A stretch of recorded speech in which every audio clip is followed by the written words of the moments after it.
Okay, this is a follow-up interview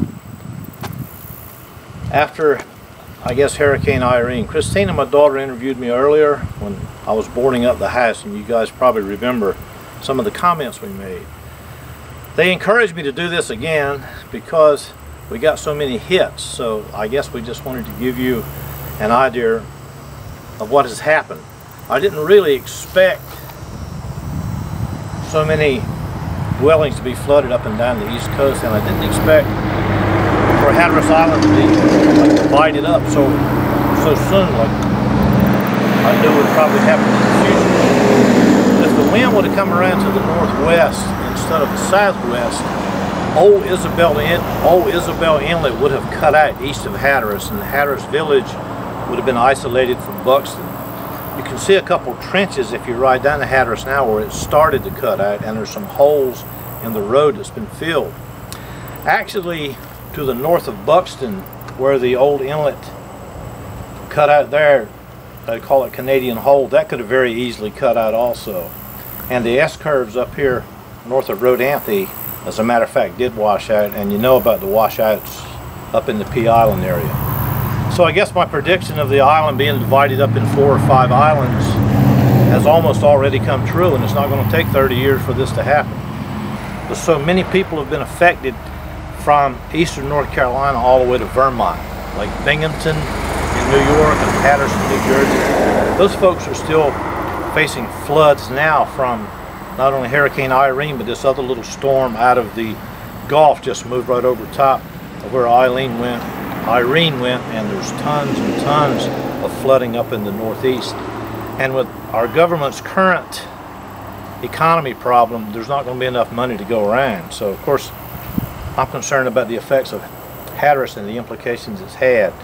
This storm was approximately 400 miles across it from tip to tip. I think some of the tropical storm winds extended out over 200 miles, and it was very damaging. It went come ashore at Cape Lookout and went up the west part of the Sound, and this is the worst possible case scenario for Hatteras Island, because all of the water, when the wind stayed to the northeast for 24 hours and blew hurricane force and higher, all the water ran down the Sound to Marshallburg and North River and Oriental. All those places were flooded. Then when the wind shifted around to the southwest, it all came back up here and flooded this area. I'm standing in my brother's yard now, and everything they've collected over their entire life is all spread out on the road in debris piles. I purposely didn't clean this part of the hedge off right here. You can see the drift up on the hedge he has here. This is where the water level was in his yard, so you can see about where it came in his house. I think it was just under, probably just under the bottom of the windows. All these homes were built prior to 1970, and they're low to the ground, probably 4 or 5 feet off of the ground. And as you can see, looking out over the Sound here, my brother has a little bit of cover. He's allowed the briars to grow up in the trees to give him some protection from the south. But when the tourists moved in, or the off-island homeowners, they built these big homes and they clear cut. The idea was to be able to see from ocean to Sound. They've clear cut all of the trees and the briars all the way back to the Sound side itself, and that destroys all the natural protection you have from the wind and also from the encroaching waves and water from the Sound. So there's no buffer now between any of these homes, and it really allows the Sound water, once the storm goes by and the wind shifts to the west, it allows the Sound just to come up uninhibited. And as I said before, I didn't expect all this to come to pass so quick, but we're at a very weakened state right now, and if even a northeaster like is coming up, the EMC they've had terrible problems, the Cape Hatteras Electrical Membership Cooperative, in keeping the power on. And if we have just a northeast storm now, I mean, we're subject to lose power. The road hasn't been fixed. Our whole economy is basically shot for the winter. Hopefully we can get some of the tourists back in time, but I really doubt if we're going to be able to bring enough over by ferry. Hopefully they'll get the road fixed in time that we can salvage some of the fall revenue.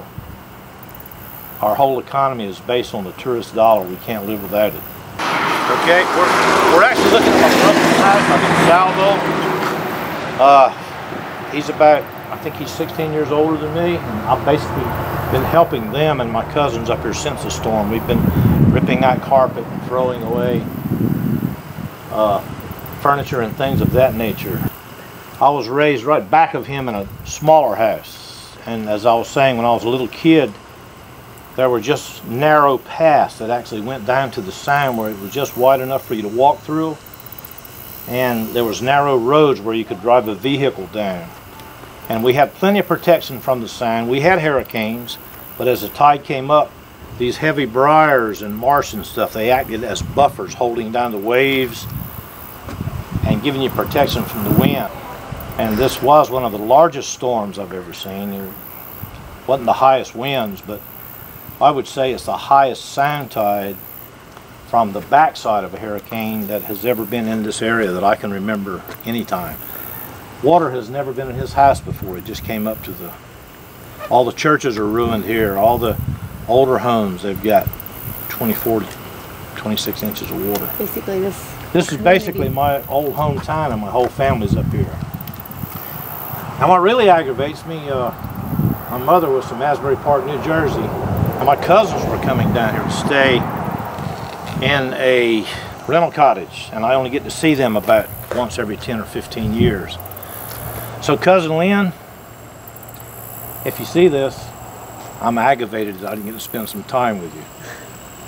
And I had a dream, I told her on the phone that a bad storm was coming and I wouldn't get to see them this year. We were really close when we were growing up. I used to spend a lot of time there. And I guess that's basically it, unless you have more questions. You know?